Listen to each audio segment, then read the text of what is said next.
sojourner, and so you have to approach it through a storytelling lens or you're going to lose people. And they said, number two, you're writing in too much of an academic voice. And so we're seeing your storytelling voice, which is so strong, and then you start to try and teach people and you go into academic voice. So all that to say, there was so much research that went into this book, but a lot of the endnotes were original to the book that we later took out and transformed into story. But the very first, this is what I was going to say, the very first note comes from a study from the book Nurture Shock, which was written 10 years ago, or published, 10 years ago. But the authors write that non-white parents are 3 times more likely to enter into conversations of race, while 75% of white parents never or almost never talk about race. So in that way, full circle back to what you were saying, it still is a problem. It still is something that every single one of us has to learn how to talk about. We have to learn how to talk about issues of justice, race, and privilege at our dinner tables, no matter whether we identify as a person of color or not. Every single one of us needs to start having these conversations. And a lot of us still don't know how to have these conversations.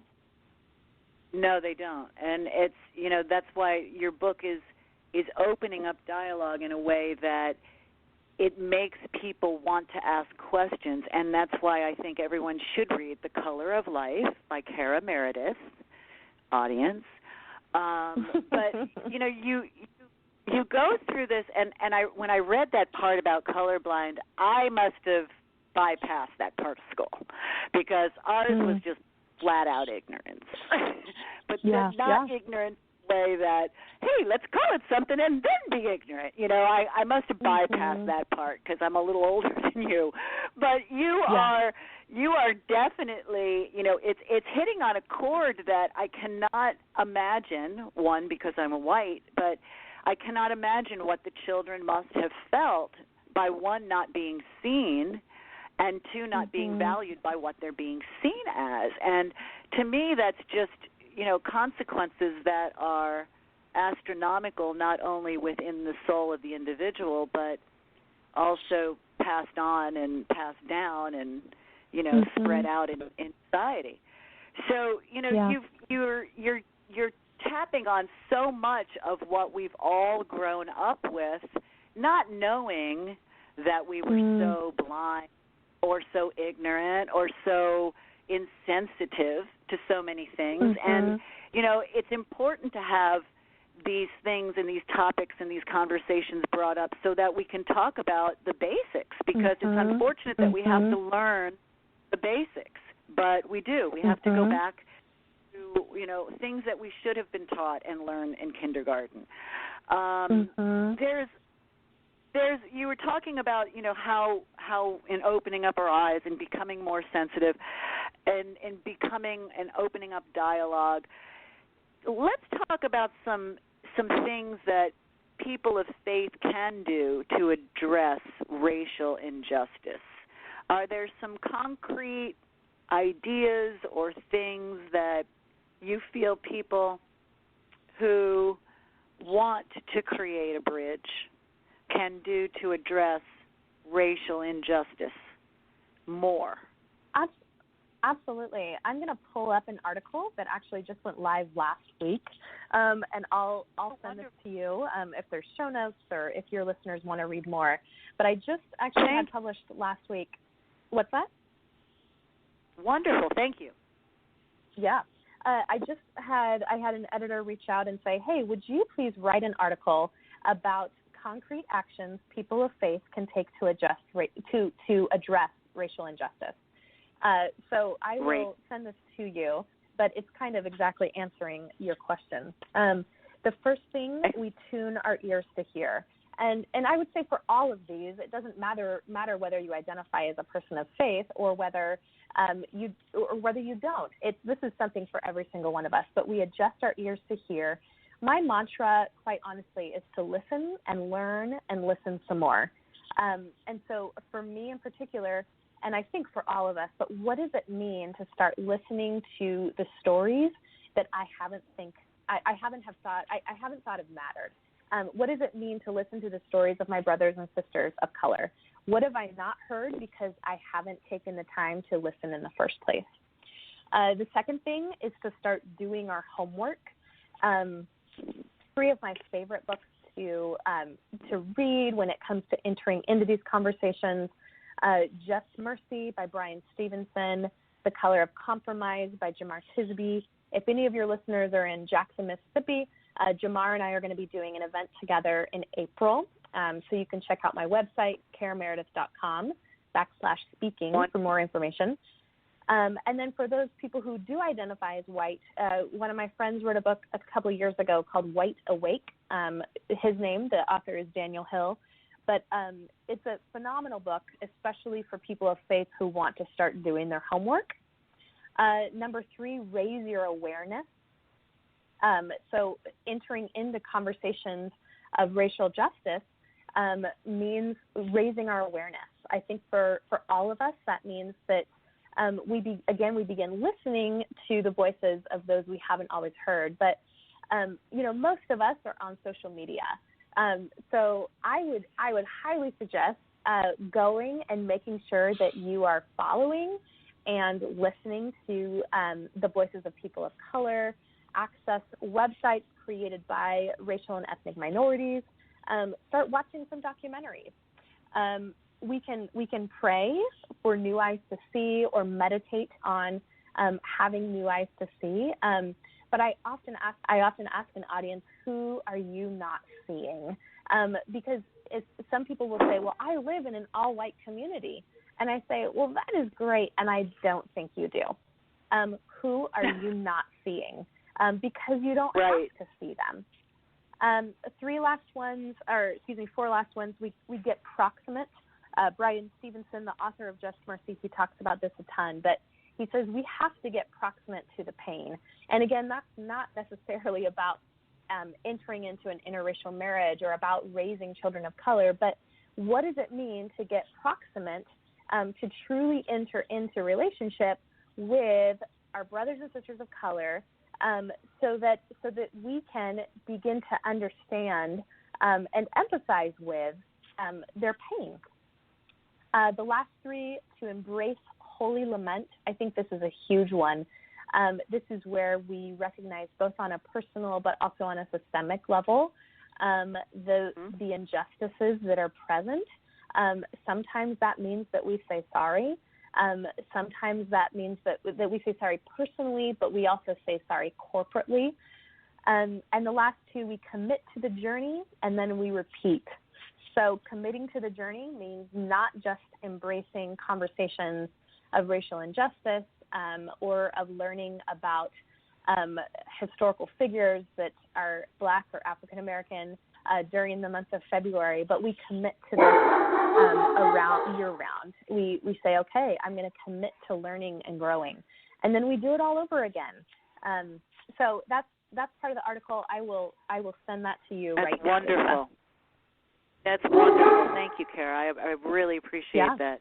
That's there's so much that when we look outside of ourselves, we feel and see a little differently. And, it really doesn't take that much of a tweaking our perspective to really, gain a little bit deeper awareness of what our fellow brother is experiencing.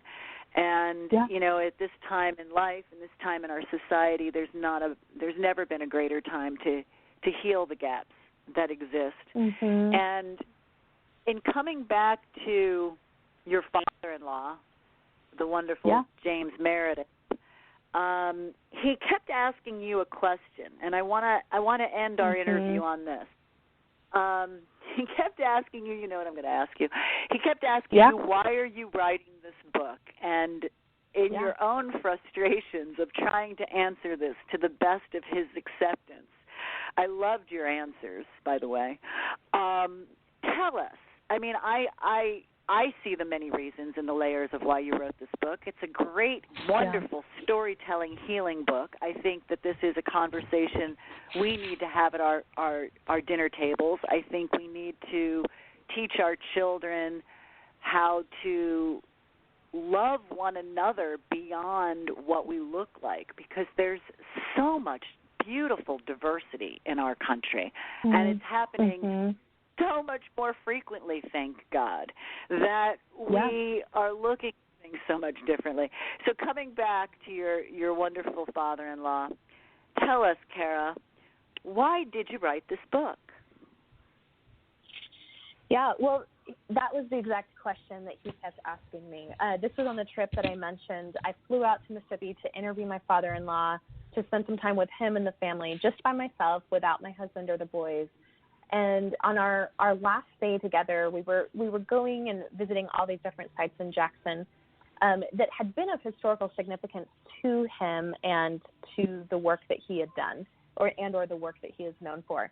But he kept asking over and over again. He said, "Why are you writing this book?" And I would say, "Well, because people are fascinated about the story of a white woman who married your son." And he would shake his head. I had gotten it wrong.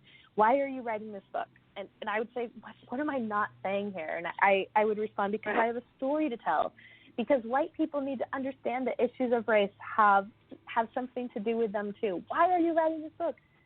Because I want justice for my sons and for my black and brown brothers and sisters. And although all of those answers were good and noble and lovely, they weren't the answer that he was looking for. And the answer, I think, came later.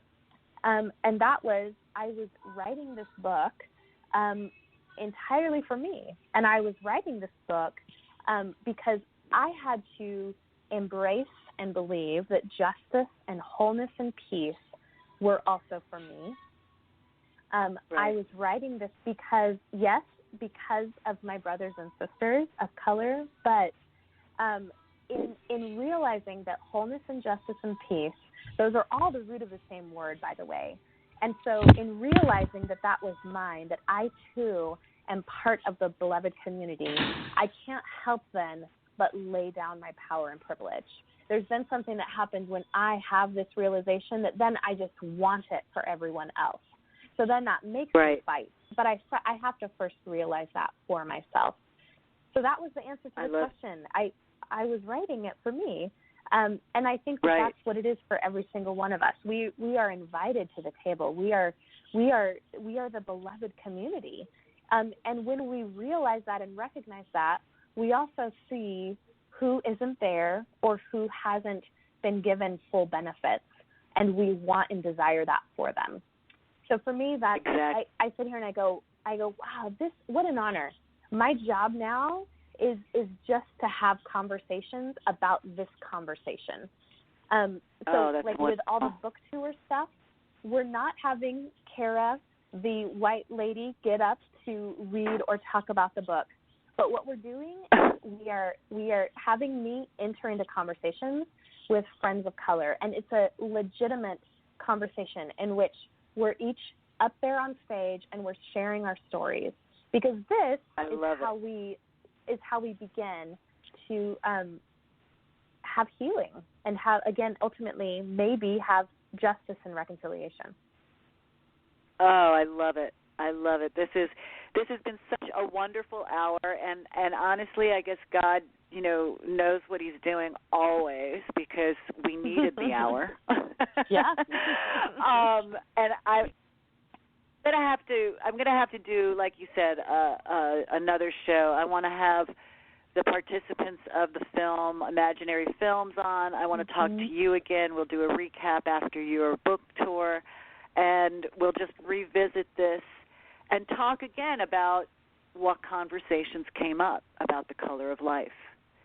Cara, thank you so much for coming on today. Yeah. It has been a joy talking to you.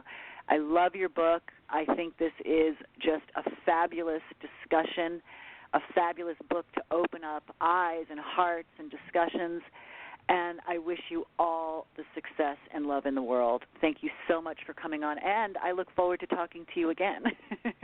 Where can my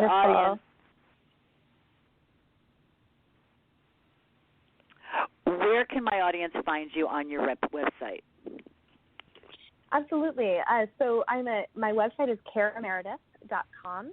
Otherwise, you can find me on Facebook and Instagram at Cara Meredith Wright, and I'm on Twitter at CaraMac54. one